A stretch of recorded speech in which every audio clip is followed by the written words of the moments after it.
here and now or to talk about the past really, but for you to really sketch out. It's the 10th year of the Modi government. You've been handling the civil aviation portfolio and now the steel portfolio, but I'll focus on aviation for the time being. Tell our audience and viewers here, how have Indians' dream to fly taken shape in the past 10 years? How would you summarize this to start this conversation? So let me start, Siddharth, at the outset. Civil aviation was always considered as an elitist mode of travel. It was a mode of travel that was reserved, quote unquote, for a select few across the country. It was a mode of travel that was primarily limited to Tier 1 and some Tier 2 cities. And with the economic growth engine of the country,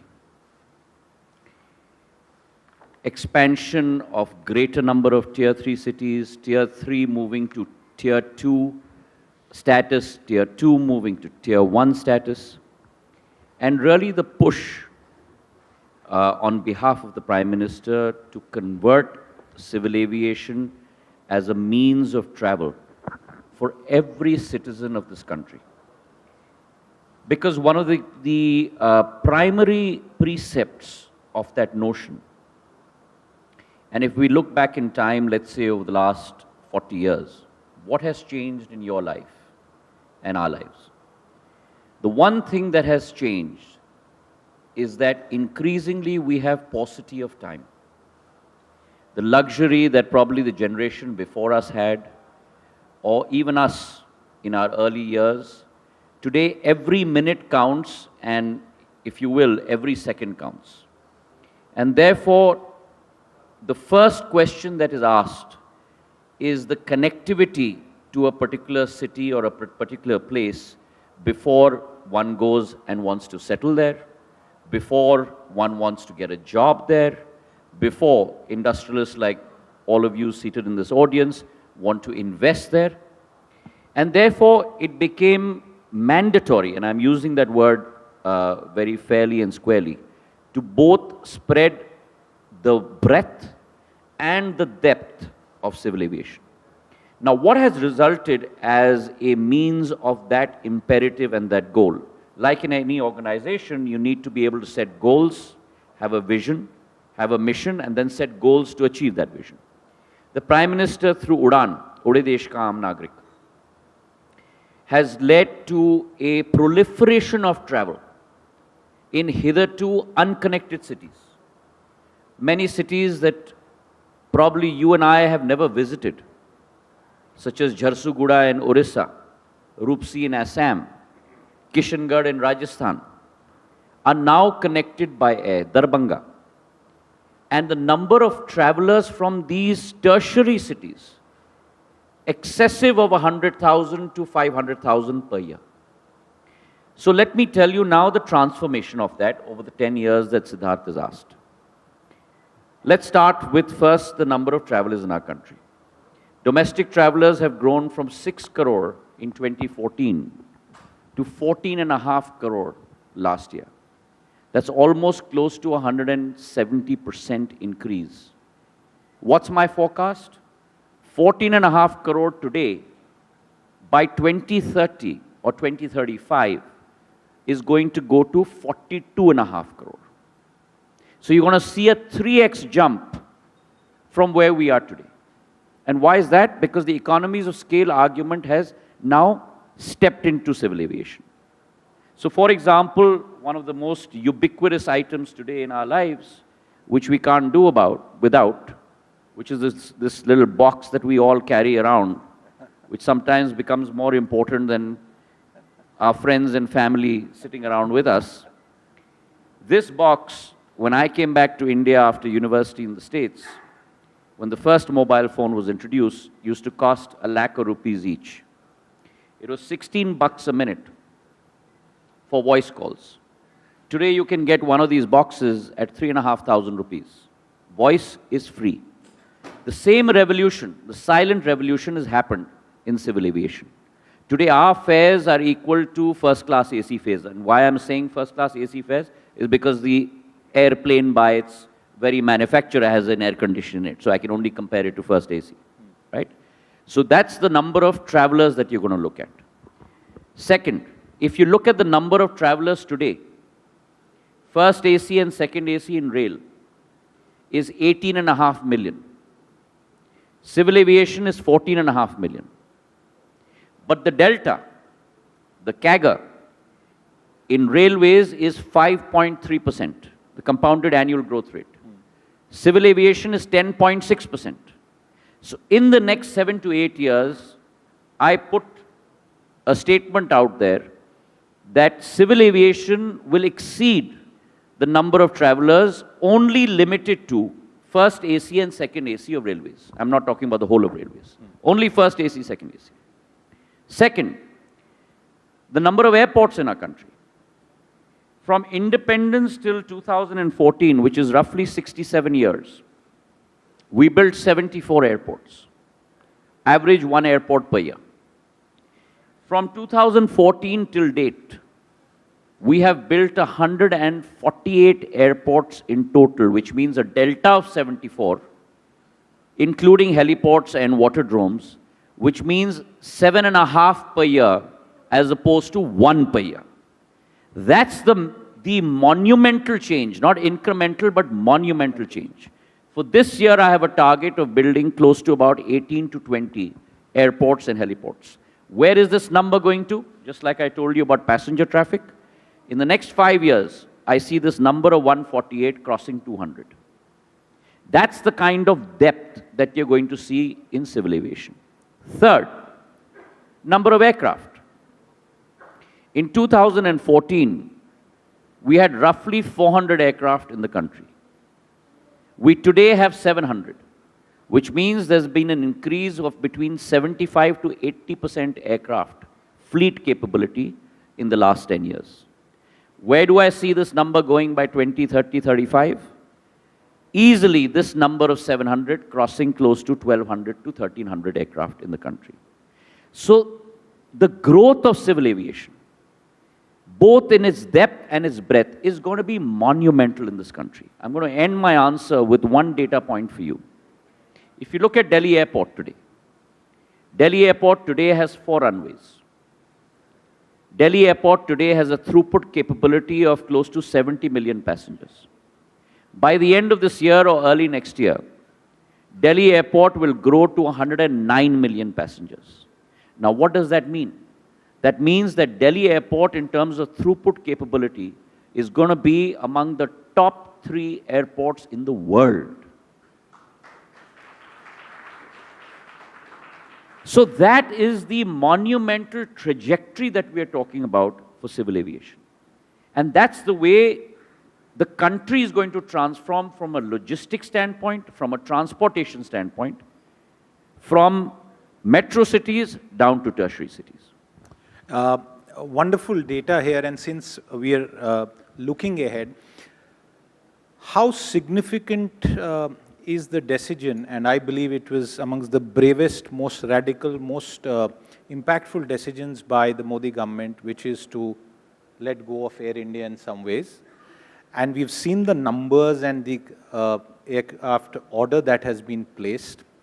By some estimates, that will lead to a very significant increase even in the employment, just by that order alone, Mr. Scindia.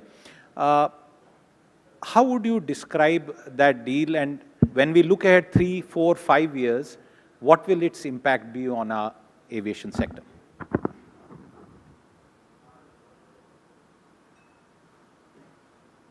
So my first point I'd like to make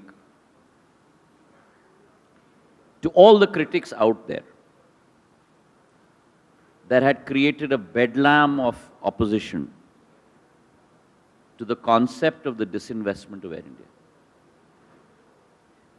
In a period of less than a year, look at the transformation that has happened through this one huge push in the area of civil aviation.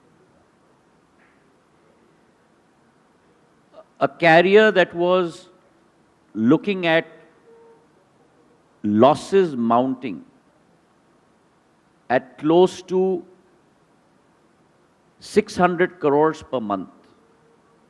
And mind you, this is not Government of India's money. This is your money. It is taxpayers' money. Today, through that divestment, not only has it led to a new initiative from the private sector, not only has it led to greater customer sat, to use economic lingo, to greater OTP, on-time performance. Today, Air India's on-time performance has gone from 67% to something close to 86%. Not only has it led to a better brand positioning and a better serviceability, but also it will result in the achievement of India's aims. Forget about one particular business group or one particular airline, but India's aims to really reach for the sky. Could you or I have imagined that one single airline in India will close the biggest deal of aircraft acquisition in the history of civil aviation in the world till today? 470 aircraft at a ticket price of close to $70 to $75 billion. That's the kind of leap, and I'm using this word very carefully, quantum leap, that we have seen happening in Air India. What will that result in? You will have the latest aircraft coming into India's fleet, whether it is Boeing, whether it's the A350. Most importantly for me, as Civil Aviation Minister, not only will I see a greater density of routes being plied within India, but what has been my passion from the day I was entrusted with this responsibility, I want to regain our position on the international skies, a position that India held in the 60s and 70s once again. And through this acquisition, wherein Indigo with 500 aircraft and Air India with 470 aircraft, over the next 5 years, the delivery is not tomorrow, over the next 5 to 10 years, but 70 wide-bodied aircraft on the Air India deal and close to a high number, 30 to 40 aircraft, A321 XLRs on the Indigo deal, we will be able to take the Indian flag all across the world, direct flights, whether it's the European subcontinent, whether it's America, whether it's Africa, and regain our market share on the international front. So I believe that we are in for a huge transformation with regard to civil aviation, and a country that today holds its national flag high domestically within the country, a country that's held its national flag high across the world, our Tiranga, and our Tiranga, which on the 23rd of August got planted, or rather supplanted, on the moon. That Tiranga will also fly across the 7 seas on our carriers across India to other parts of the world. That's a wonderful aspiration, and viewers, imagine, and I'm sure... It's not an aspiration, Siddharth. We It's will a reality. make it happen. It's a reality, We will absolutely. make it happen. I want to assure everyone seated here and through your channel, across the length and breadth of our country, we will make it happen. Absolutely, and 3 cheers for that. I was just on the point of direct connectivity.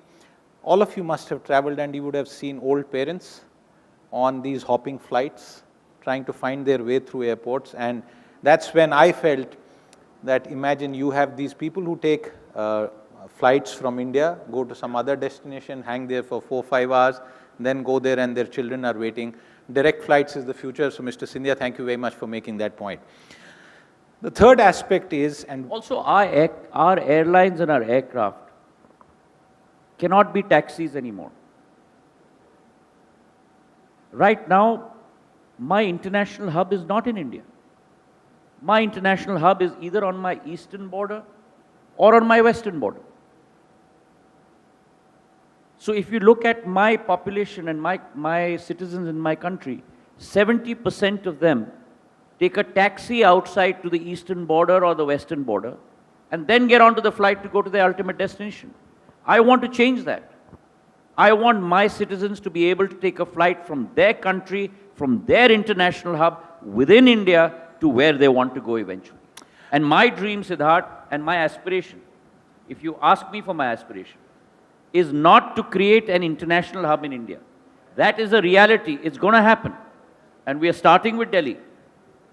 My hub and my aspiration, if you ask me, is to create multiple international hubs in India. And in our country, we have that capability. Because if we are going to go from 14.5 million travelers to 42.5 million travelers, it is an imperative and must happen in India. We must have a hub in South India, a hub in Central India, a hub in Western India, a hub in Eastern India. All international hubs. Absolutely, and our geography absolutely permits that. You actually took away the question, so I'm going to skip and ask you. Since the morning, starting with Nitin Gadkari ji, we have had some phenomenal comments made here, and one of those was also to do with the fact that Borge Brende said, forget the G20, you should talk about the G3, US, China and India. The question I have for you is, with all these dreams that are going to fructify very soon, can we ever hope that there will be a made in India jumbo jet on which the ordinary Indian can fly? So again, let me tell you, it's no longer a dream. It will be a reality very soon. Something that we could never contemplate. But for the first time in India's history, one of the airplane majors has taken a very, very bold step. The first time between Airbus and Boeing, you have Airbus that has supplanted a production facility within India for the C295 aircraft, based in Vadodara. Our order is for 56 aircraft. 16 will come fully built out in their facility in Spain. The balance 40 will be made in India. Prime Minister himself has laid the foundation stone for that close to 6 months ago. And 40 aircraft with a capital investment, a joint venture between Airbus and the Tata Group, will be produced in India at a capex of close to 21,000 crores, close to 5,400 assemblies and sub-assemblies. For those aircrafts will be sourced by the OEM, in this case Airbus Tata joint venture, through ancillaries in India. Companies like Bharat Dynamics and others will be supplying equipment directly to this Airbus ventures situated in Vadodara. So it's already a reality that's happening. The next step naturally should be ultimately seeing aircraft manufacturing happening in India. A lot of the sub-assemblies are already happening. For example, the fuselage of the Apache helicopters are being made in India. The tail fins of the 737s are being made in India. The empennages of the C-130J Hercules aircraft are being made in India. Collins Aerospace is making, God forbid we never have to use them, but the emergency chutes that come out of passenger aircraft doors, those are being manufactured in India. So India is on her way. India is on her path to eventual aircraft manufacturing in India, starting from the C295 facility in Vadodara. Absolutely. A round of applause for that too. I'm going to turn away from aviation because we've been taking a sort of broad view of where we stand today and where we are to go. The Prime Minister has given us a fantastic interview, the only one on the G20, where he shared a lot of information. On a broader level, the confidence that we seem to be now generating across the world, especially with what is happening to China, and you've been in public life for so many years, how would you describe this moment? Because in the past also, Mr. Scindia, there have been, India has arrived and this is India's moment. But what do you feel about the present? Well, I think two tectonic shifts have taken place.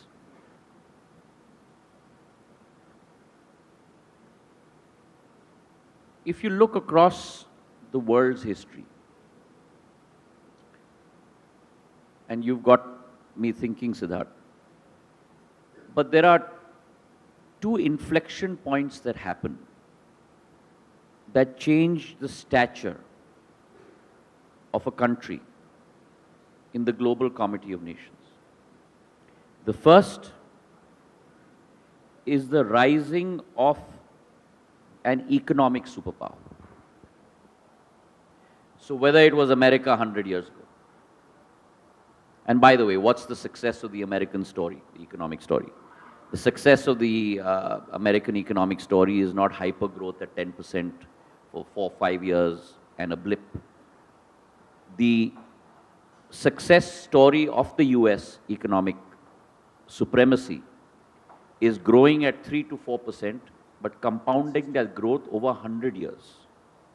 And that compounding is the marvel that we need to focus on in our country.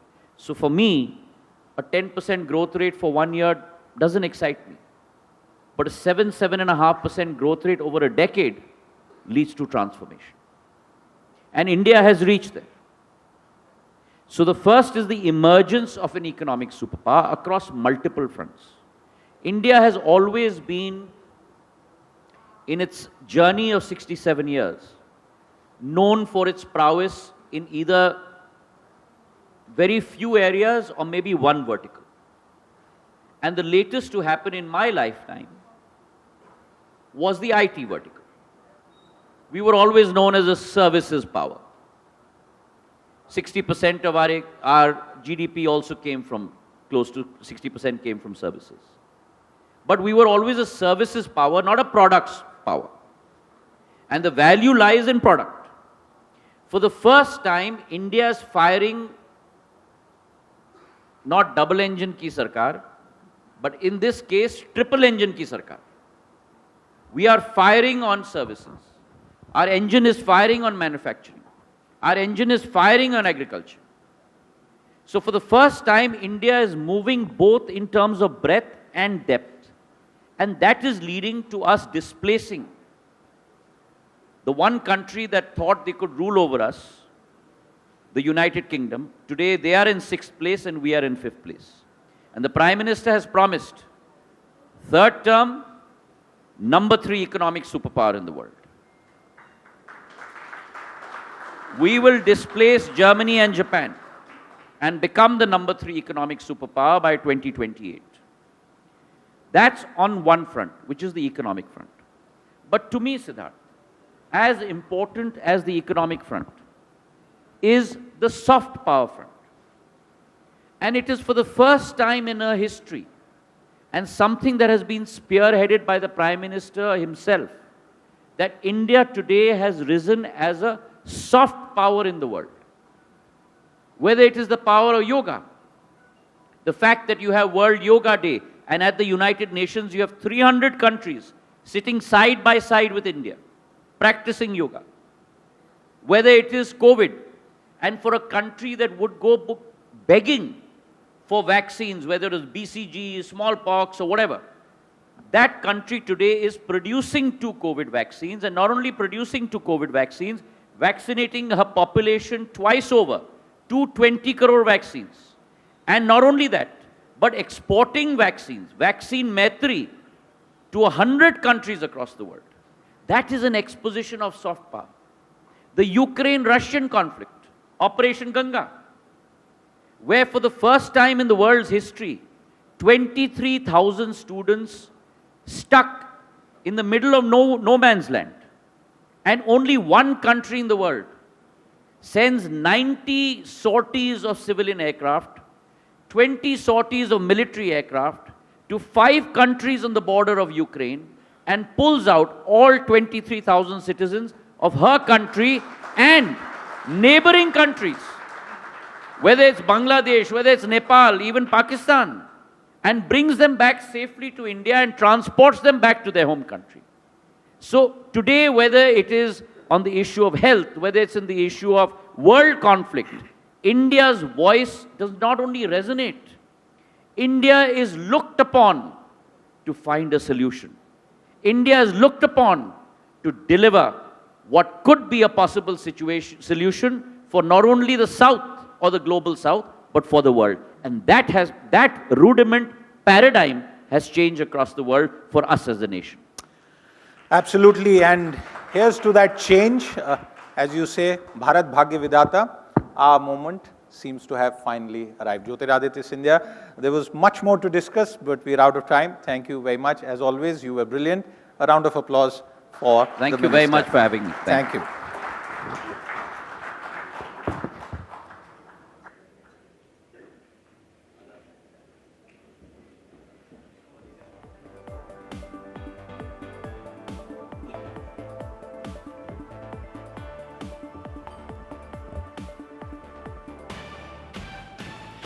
All right, can we